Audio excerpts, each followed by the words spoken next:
जय हिंद विद्यार्थी, आप सब कैसे हैं। उम्मीद करते आप स्वस्थ होंगे और अपने जीवन में मस्त होंगे। हम आपसे माफ़ी मांगना चाहते हैं क्योंकि ऑब्जेक्टिव का वीडियो थोड़ा लेट हो रहा है। कुछ दिन से लेट होने का मतलब वीडियो नहीं आ रहा है। तो अब आपकी ये डिसएडवांटेज अब दूर होने वाला है क्योंकि रक्षाबंधन के शुभ अवसर पर बहुत लोग घर में आते हैं। आप लोग जानते हैं, भाई बहन आते हैं, जिसके कारण क्लास लेना संभव नहीं हो पाया। इसके लिए हम आपसे माफ़ी मांगते हैं। कोई नहीं, ज़िंदगी में जो होता है अच्छे के लिए होता है। चलिए देर किस बात की, आइए हम लोग स्टार्ट करते हैं पहले क्वेश्चन। और आप लोग जान चुके हैं कि आज से हमारा जो ऑब्जेक्टिव बनने वाला है वो रे ऑप्टिक्स का बनने वाला है। किसका? रे ऑप्टिक्स का। इससे पिछले क्लास में हम लोग विद्युत आवेश और विद्युत क्षेत्र का वीडियो बना चुके हैं। अब हम डायरेक्ट सेकेंड बुक में आ चुके हैं। ऑप्टिक्स को जैसे हम लोग खत्म करेंगे पूरा ऑप्टिक्स को, इसमें लगभग 200 या 150 ऑब्जेक्टिव बनाएंगे। 200 से भी अधिक हो सकता है। उसके बाद तुरंत हम लोग फर्स्ट बुक में आएंगे और जितना भी चैप्टर है सबका धड़ाधड़ ऑब्जेक्टिव आएगा। तो आप लोग तैयारी को और इम्प्रूव करें। आप लोग अब ये ना देखें कि आने वाले और समय के बाद तैयारी किया जाएगा, ये बहुत बड़ा दिक्कत हो जाएगा आपके लिए। तो आज से अभी से पढ़ना स्टार्ट करें। चलिए हम लोग ऑब्जेक्टिव की ओर बढ़ते हैं और सबसे पहला क्वेश्चन आपके स्क्रीन पे दिखाई दे रहा है। आप ध्यान से देखेंगे क्या पूछा जा रहा है कि निम्नलिखित में किसका अपवर्तनांक सबसे अधिक होता है। निम्नलिखित में किसका अपवर्तनांक सबसे अधिक होता है, रे ऑप्टिक्स का पहला सवाल। और ये क्वेश्चन काफ़ी ज़्यादा इम्पोर्टेंट होता है बिहार बोर्ड के लिए मेरे प्यारे विद्यार्थी। और आप याद रखेंगे एक ही हमारा पदार्थ है जिसका नाम है हीरा। हीरा का अपवर्तनांक सबसे अधिक माना जाता है, ये आप लोग याद कर लें। हीरा का अपवर्तनांक सबसे अधिक माना जाता है 2.42। और आपके जानकारी के लिए बता दूं कि अपवर्तनांक का कोई मात्रक नहीं होता है। अपवर्तनांक का कोई मात्रक नहीं होता है, ये आप याद रखेंगे। अपवर्तनांक का कोई भी मात्रक नहीं होता है। तो देखिए सबसे पहला ऑप्शन है कांच। और आपको पता है कांच दो प्रकार का होता है। सिंपल अगर कांच दिया हुआ तो इसका अपवर्तनांक 1.5 होता है। पानी का अपवर्तनांक 1.33 होता है। लोहा का अपवर्तनांक आप अपने चार्ट में जरूर देख लेंगे, ये तो होगा ही नहीं। तो इसका राइट आंसर हो जाएगा ऑप्शन नंबर डी, अर्थात हीरा का। हीरा का अपवर्तनांक सबसे अधिक माना जाता है और कितना होता है 2.42। चलिए नेक्स्ट क्वेश्चन की ओर बढ़ते हैं और देखते हैं नेक्स्ट क्वेश्चन आपके स्क्रीन पे क्या है। और ध्यानपूर्वक देखेंगे क्या पूछा जा रहा है। ये भी क्वेश्चन बहुत ज्यादा इंपॉर्टेंट है बिहार बोर्ड के दृष्टि से।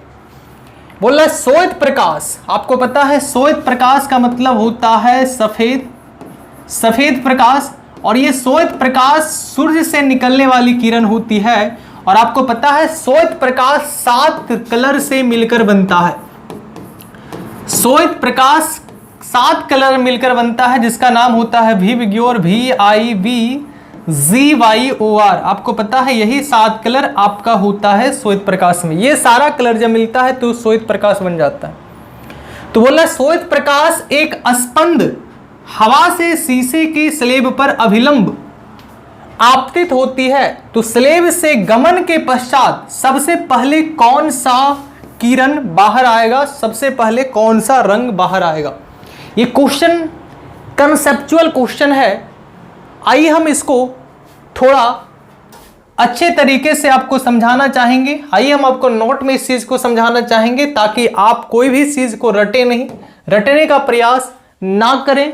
आपके लिए काफी ज्यादा फायदा होगा, क्योंकि रटने से आपको नॉलेज तो नहीं हो सकता है, नंबर आप भले ला सकते हैं, लेकिन आपके अंदर स्किल डेवलप नहीं हो सकता है। आने वाले समय आपके लिए फायदेमंद नहीं करेगा। इसलिए आप अपने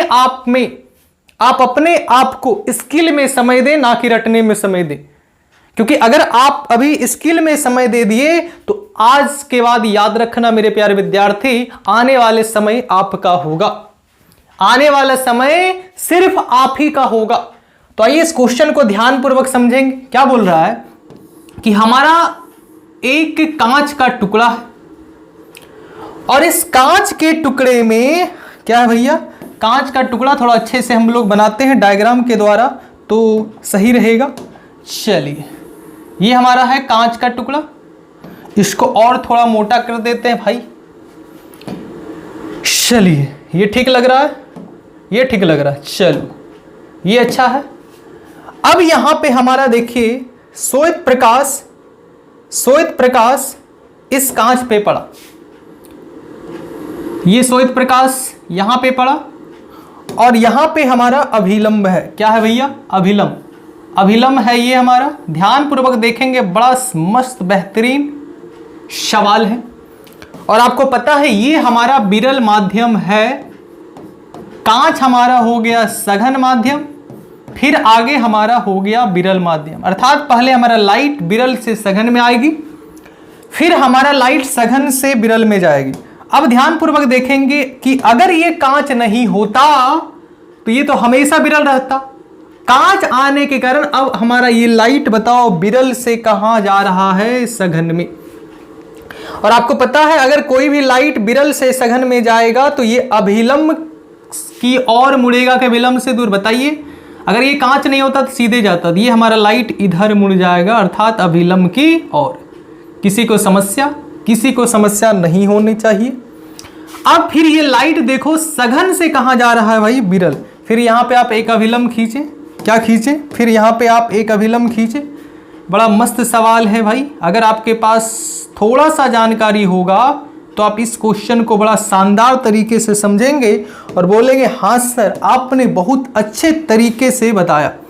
चलिए, अब ये बताओ सघन से कहां जा रहा है, विरल। अब ये अभिलंब से दूर भागेगा।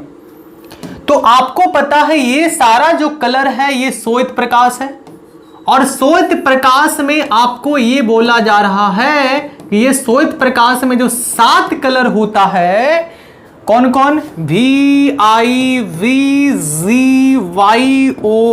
अर्थात V4 होता है वायलेट, V4 क्या होता है वायलेट, I4 आपको पता होता है इंडिगो, I4 इंडिगो, B4 क्या होता है भैया ब्लू, Z4 क्या होता है भाई ग्रीन, Y4 क्या होता है भाई येलो, O4 क्या होता है ऑरेंज, O4 क्या होता है भाई ऑरेंज, और R4 होता है रेड। आपको बताना है कि इन 7 कलर में सबसे पहले कौन सा कलर बाहर निकलेगा। बड़ा मस्त सवाल, कंसेप्चुअल सवाल है, तो आइए हम इसको बताना चाहते हैं। बड़ा आसान तरीके से हम बताएंगे आपको। आप ये बताइए कि इन 7 कलर में सबसे अधिक तरंगदैर्घ्य किसका होता है। सबसे अधिक तरंगदैर्घ्य आपको पता होता है लाल का, और सबसे कम तरंगदैर्घ्य होता है बैगनी का। ये तो आपको सबसे पहला पता है। लेमडा का मतलब होता है तरंगदैर्घ्य। अगर आपको इतना पता है सबसे अधिक तरंगदैर्घ्य है, चलिए हिंदी में हम लिख देते हैं, सबसे अधिक तरंगदैर्घ्य किस कलर का होता है, तो सभी को पता है लाल कलर का होता है। और सबसे कम तरंगदैर्घ्य सभी को पता है वो होता है बैगनी का। सबसे कम तरंगदैर्घ्य किसका होता है मेरे प्यारे मित्र, सबसे कम तरंगदैर्घ्य होता है बैगनी का। किसका होता है, बैगनी का। चलिए बहुत अच्छा, वही हम लिखे इसको शॉर्ट में कि lambda R greater than lambda भी। अगर आपको इतना पता है तो आपको पढ़ाया गया होगा थ्योरी में कोशी का समीकरण। क्या पढ़ाया गया होगा, कोशी का समीकरण जो दिए थे कोसी एक वैज्ञानिक का नाम है, इन्होंने अपवर्तनांक और तरंगदैर्घ्य के बीच संबंध बताया। क्या संबंध बताया? अपवर्तनांक को n या म्यू से डिनोट किया जाता है। हर बुक में अलग अलग बुक में अलग अलग डिनोट किया जाता है। इनका कहना था a plus B by lambda का स्क्वायर होता है ना भैया, अर्थात n और बताओ n और लैम्डा में बताइए भैया क्या चीज का संबंध है? व्युत्क्रमानुपाती के वर्ग का संबंध। इसका मतलब ये बढ़ेगा तो ये घटेगा। तो इतना तो आपको जानकारी हो गया कि तरंगदैर्घ्य जिसका अधिक होगा उसका अपवर्तनांक कम होगा। तो इसका मतलब हम लोग कह सकते हैं कि लाल का तरंगदैर्घ्य है अधिक, इसका मतलब अब इसका जो होगा अपवर्तनांक बैगनी से कम होगा। क्या इतना आपको जानकारी हुआ क्या? क्यों? ये कोसी का समीकरण करता है कि तरंगदैर्घ्य बढ़ने से अपवर्तनांक घटता है। देख सकते हैं तरंगदैर्घ्य अधिक है लाल का और कम है बैगनी का, तो जिसका जितना ज्यादा अपवर्तनांक जिसका जितना ज्यादा तरंगदैर्घ्य होगा उसका अपवर्तनांक उतना ही कम होगा, और जिसका जितना कम तरंगदैर्घ्य होगा उसका अपवर्तनांक उतना ही ज्यादा होगा। इसलिए बैगनी का अपवर्तनांक ज्यादा हो गया लाल से। अगर इतना पता है तो अब आप आराम से इस चीज का आंसर दे सकते हैं। आपको एक फॉर्मूला पढ़ाएगा, अपवर्तनांक बराबर c/v। ये होता है निर्वात में प्रकाश की चाल और ये होता है किसी भी माध्यम में प्रकाश की चाल। तो बताओ n और v के अनुसार आप देखेंगे, n और v में संबंध देखेंगे तो बताओ इसमें क्या चीज का संबंध है भैया? यहां भी व्युत्क्रमानुपाती का संबंध है, अर्थात हमारा वेग अगर जिसका अधिक होगा उसका तरंगदैर्घ्य क्या उसका अपवर्तनांक क्या होगा भैया? उसका अपवर्तनांक कम होगा, और जिसका वेग कम होगा उसका अपवर्तनांक क्या होगा भाई? अधिक होगा।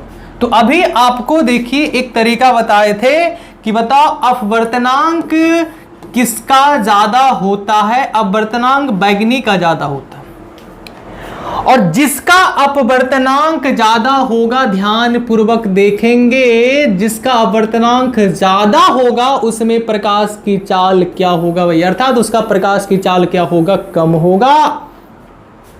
यस या नो?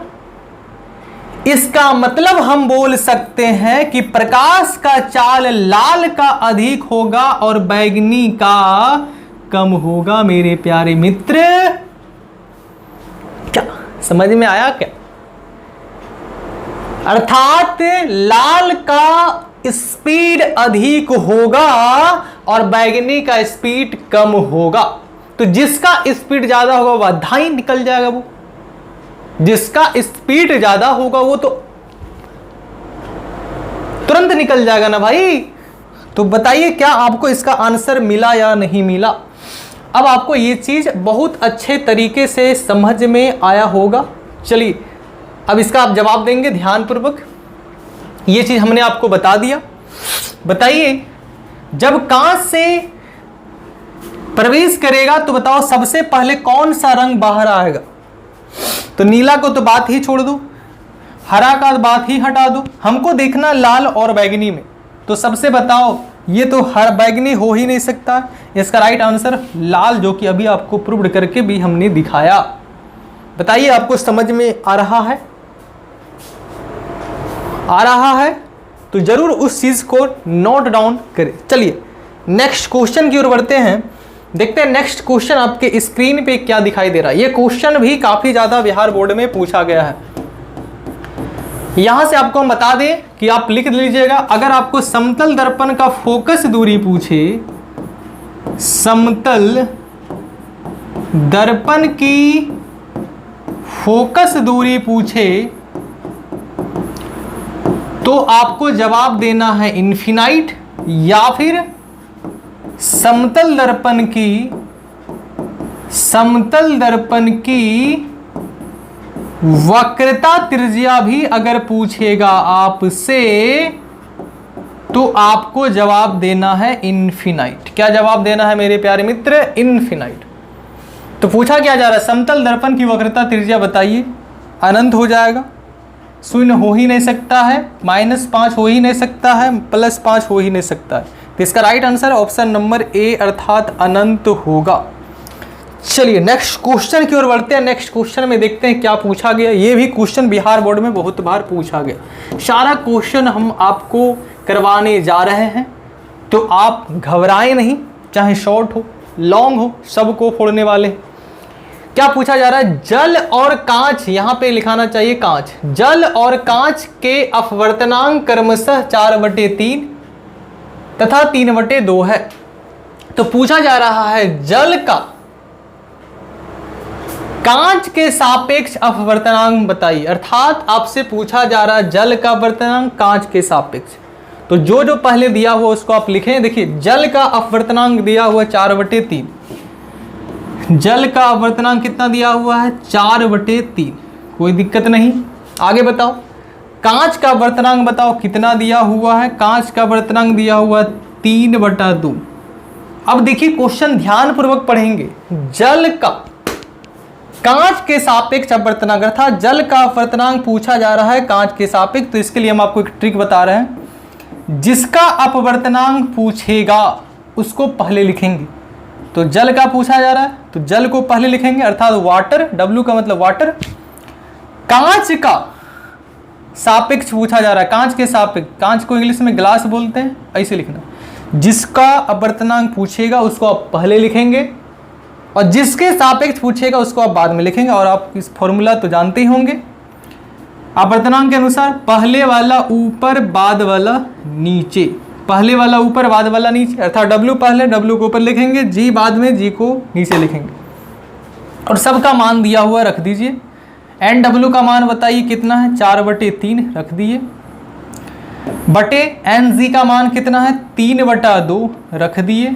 चलिए सबसे नीचे वाला कहाँ जाएगा भैया? सबसे नीचे वाला जाएगा ऊपर, तो 4 गुना हो जाएगा 2 और इधर हो जाएगा 3 गुना 3। तो बताइए इसको हल करने के बाद कितना आएगा?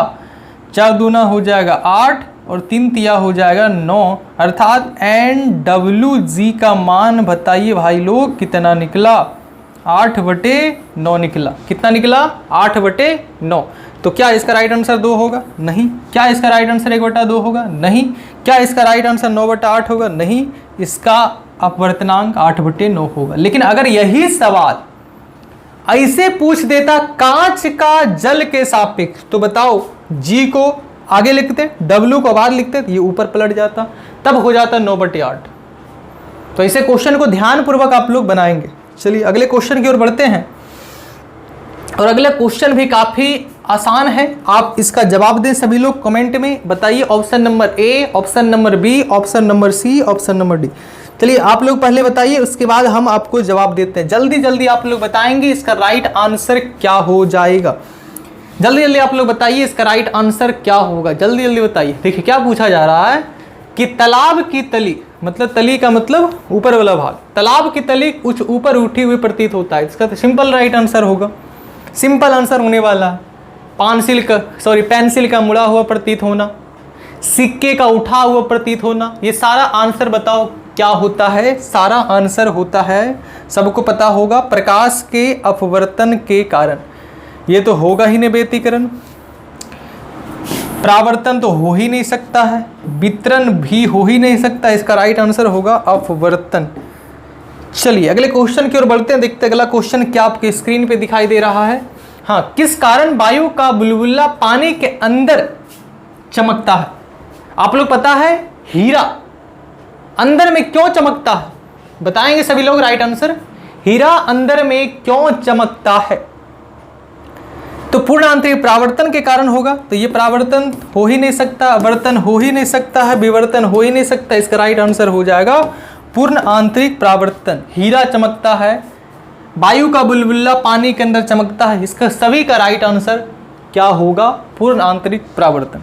चलिए नेक्स्ट क्वेश्चन की ओर बढ़ते हैं और देखते हैं नेक्स्ट क्वेश्चन क्या पूछा गया। हाँ, क्रांति कौन का डिफिनेशन है यहाँ पे। बोल रहा है क्रांति कौन सघन माध्यम में वह आपतन कौन है जिसके संगत विरल माध्यम में अपवर्तन कितना होता? आपको पता है जब भी हम लोग क्रांति कौन का डिफिनेशन देते हैं तो हमारा लाइट बताओ सघन से कहाँ जाता है? विरल।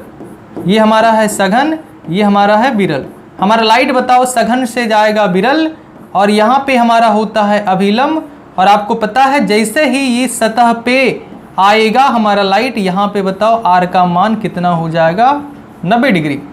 और जैसे आर का मान 90 डिग्री होगा, इसी आपतन कोण को बोलते हैं क्रांति कोण।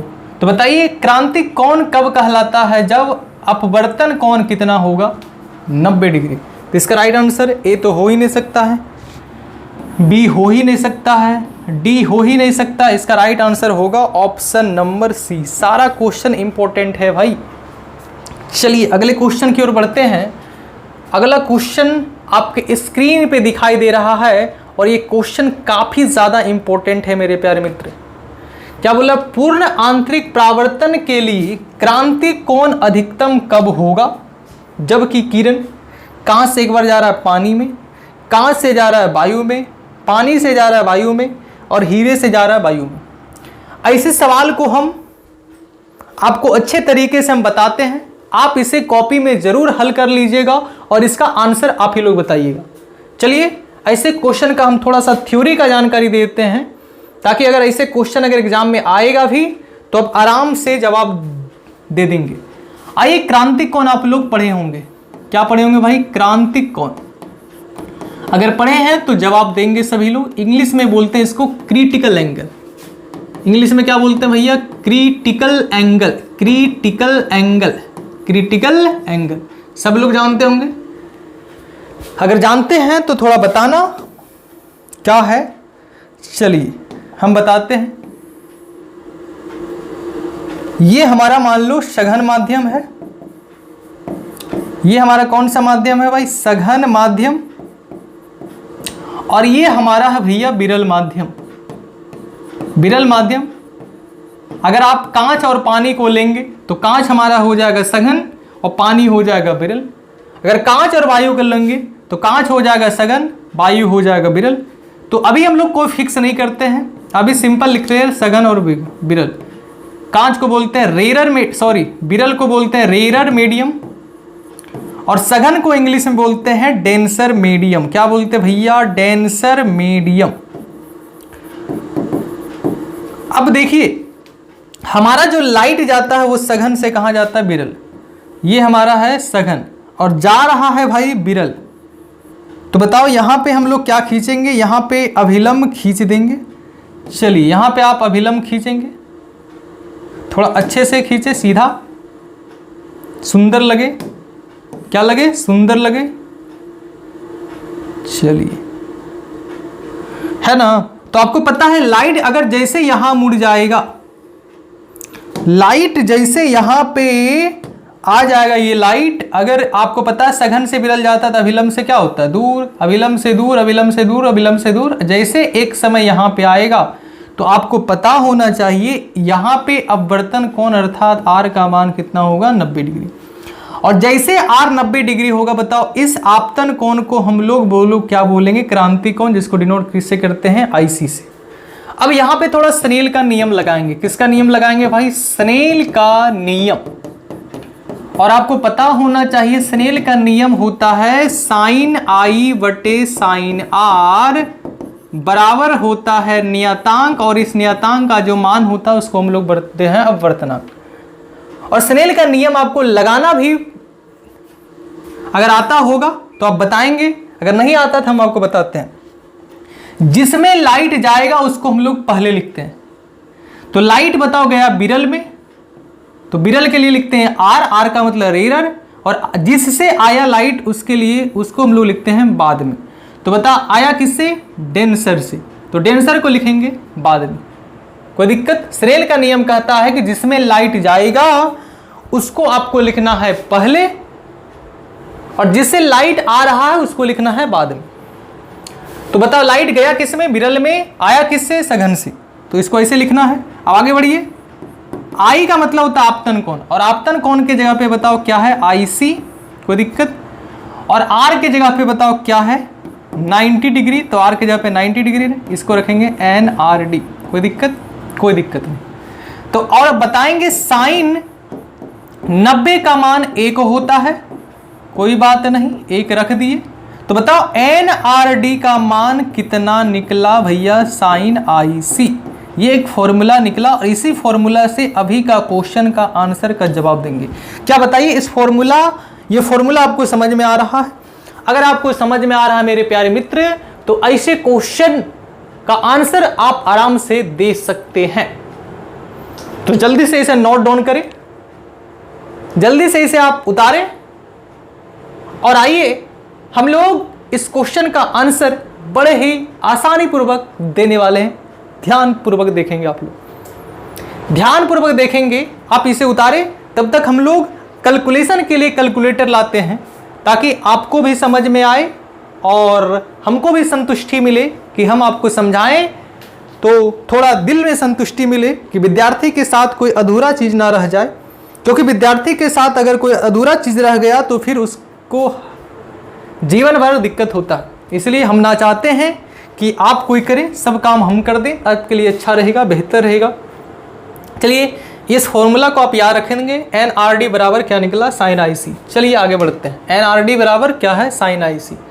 अब आइए क्वेश्चन की ओर बढ़ते हैं। इस फॉर्मूला को याद रखो, NRD का मतलब साइन IC। चलिए आइए बनाने का प्रयास करते हैं। NRD का फॉर्मूला बताओ क्या निकला साइन IC। कहाँ लिख दें, यहाँ लिख देते हैं बगल में। NRD बराबर निकला साइन IC। क्या फॉर्मूला है, बड़ा इंपॉर्टेंट फॉर्मूला है, बड़ा इंपॉर्टेंट फॉर्मूला। ध्यानपूर्वक देखेंगे, सभी लोग ध्यानपूर्वक देखेंगे। NRD बराबर निकला साइन IC। आइए हम लोग इसके लिए देखते हैं। बताओ अब ध्यान से कि इसमें हमारा कौन सा विरल है, कौन सा सघन है। ये हमारा हो गया सघन, अर्थात ये हमारा हो गया डेंसर और ये हमारा हो गया रेरर। कोई दिक्कत, कोई दिक्कत नहीं। इसमें देखिए ये हमारा हो गया डेंसर, देखिए सभी में लाइट जा रहा है सघन से विरल, ये हो गया हमारा रेरर। यहाँ पे देख ले, इसमें हो गया ये हमारा हो गया डेंसर, ये हमारा हो गया रेरर। कोई दिक्कत। इसमें देखो पानी हमारा हो गया डेंसर और वायु हमारा हो गया रेरर। कोई दिक्कत, आप आराम से निकाल सकते हैं। देखो ध्यान से, NRD का फॉर्मूला क्या पढ़े हैं साइन IC, उल्टा इसको लिखते हैं तब बनाने में थोड़ा आसानी होगा। साइन IC बराबर NRD, NRD, NRD, NRD क्या निकला भाई, साइन IC बराबर NRD। कोई दिक्कत नहीं। अब ध्यानपूर्वक देखेंगे, इसे बनाते हैं। सबसे पहला बताओ कहां से कहां गया, पानी में। कहां से गया, पानी में। कहां से गया, पानी में। थोड़ा नोट में बनाते हैं, कहां से गया, पानी में।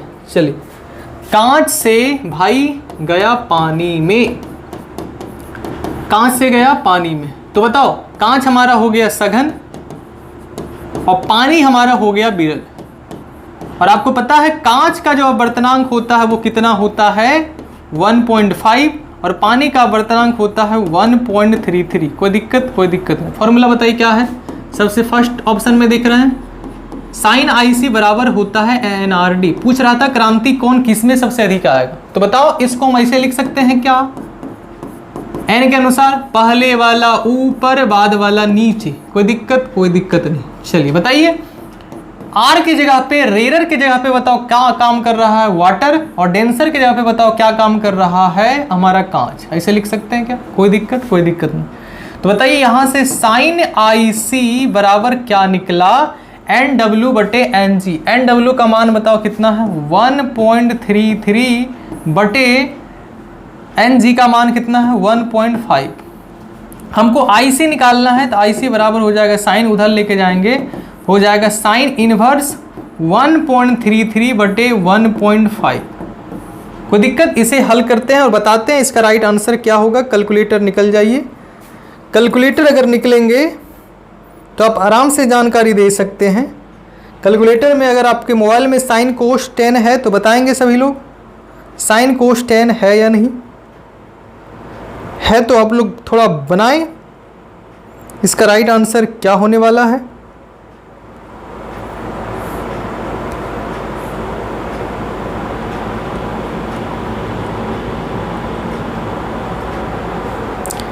ऐसा करेंगे, आप लोग इसको बना लेंगे।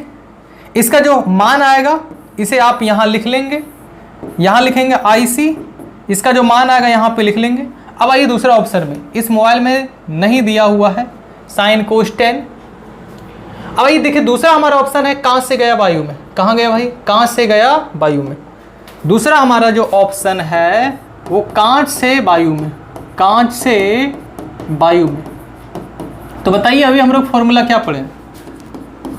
साइन आई सी बराबर एन आर डी। कोई दिक्कत? कोई दिक्कत नहीं। चलिए अब बताओ आर का मतलब रेरर, रेरर का काम क्या कर रहा है? वायु, तो एन ए लिखेंगे। और डेंसर का काम क्या कर रहा है? कांच, यहाँ लिखेंगे जी। कोई दिक्कत नहीं। तो यहाँ पे बताओ साइन आई सी बराबर हो जाएगा एन ए बटे एन जी। कोई दिक्कत? कोई दिक्कत नहीं।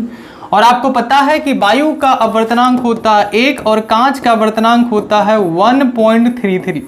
चलिए मान रखिए साइन आई सी इसका हो जाएगा मान 1, इसका हो जाएगा सॉरी गलत लिखा गया, कांच का होता है 1.5। यहाँ लिखेंगे 1.5 और यहाँ भी आप लोग करेंगे 1.5। कोई दिक्कत?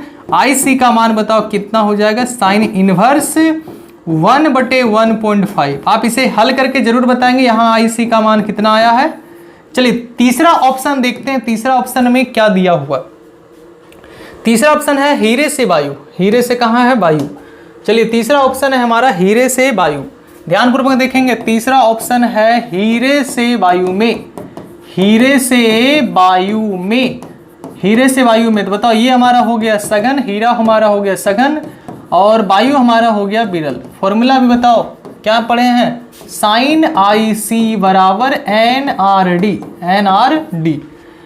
चलिए ध्यानपूर्वक देखेंगे, sine I C N R का काम कर रहा है एन ए अर्थात एयर, और डी का काम कर रहा है हमारा हीरा, डी फॉर डायमंड।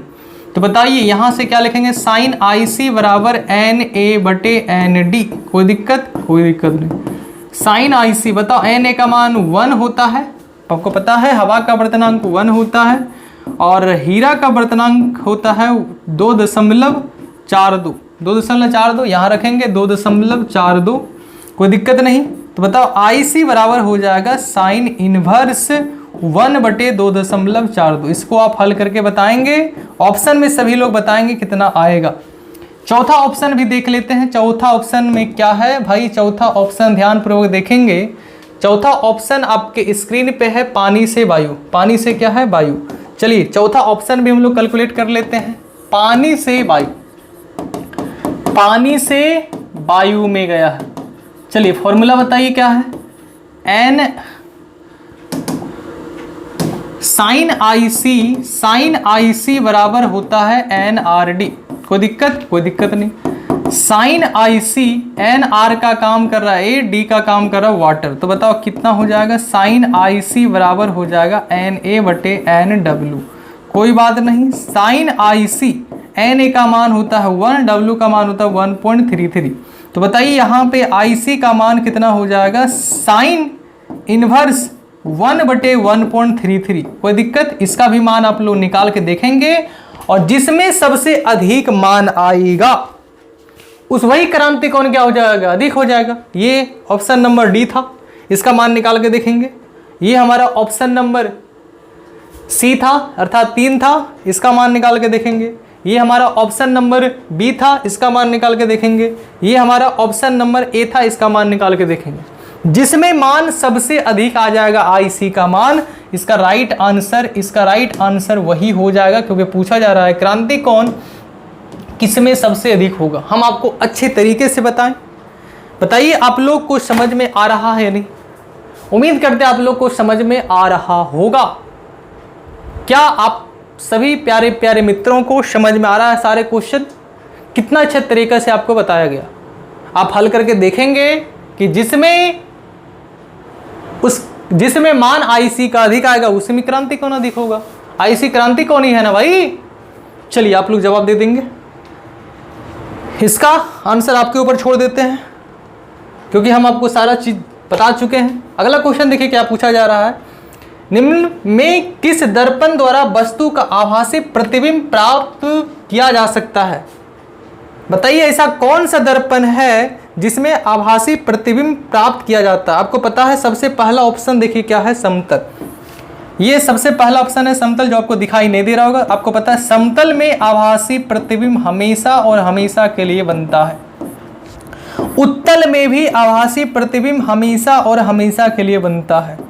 और अवतल में एक ही जगह आभासी बनता है जब वस्तु को रखेंगे P और F के बीच। इसका मतलब तीनों दर्पण में आभासी प्रतिबिंब प्राप्त किया जाता है। इसका राइट आंसर हो जाएगा option number D. Option number D. बहुत आसान सा क्वेश्चन है। चलिए नेक्स्ट क्वेश्चन की ओर बढ़ते हैं और देखते हैं नेक्स्ट क्वेश्चन क्या है। पूछा जा रहा है वस्तु से बड़ा आभासी प्रतिबिंब बनता है किसमें? बताइए। समतल दर्पण में तो हो ही नहीं सकता। समतल दर्पण में प्रतिबिंब हमेशा वस्तु के बराबर बनता है। उत्तल दर्पण में प्रतिबिंब हमेशा वस्तु से छोटा बनता है। वस्तु से क्या बनता है भैया? छोटा बनता है। और अवतल में आपको पता है बड़ा बनता है जब आप P और F के बीच रखते हैं। और सारा कंडीशन है जिसमें बड़ा बनता है। तो अवतल दर्पण में बड़ा प्रतिबिंब बनता है। तो इसका राइट आंसर ए नहीं हो सकता है। इसका राइट आंसर सी नहीं हो सकता है। इसका राइट आंसर डी नहीं हो सकता है। इसका राइट आंसर हो जाएगा ऑप्शन नंबर बी। हमेशा आपको पता है कि अवतल दर्पण में हमेशा तो नहीं बनता है बड़ा, लेकिन बहुत सारा कंडीशन में बड़ा बनता है। लेकिन समतल में कभी बन ही नहीं सकता। इसमें प्रतिबिंब वस्तु के बराबर बनता है। उत्तल में प्रतिबिंब हमेशा वस्तु से छोटा बनता है। तो उम्मीद करते हैं ये सारा पॉइंट आपको समझ में आया होगा। अगर आया तो आप लोग नीचे कमेंट में लिखें लड़के और लड़कियां, और आपके रिलेशन में जो भी हैं उन्हीं के साथ ये वीडियो शेयर करें ताकि उनको भी ये पसंद आए। तो चलते हैं नेक्स्ट वीडियो की ओर, पढ़ते हैं, मिलते हैं आपको नेक्स्ट वीडियो में। जय हिंद, नमस्कार।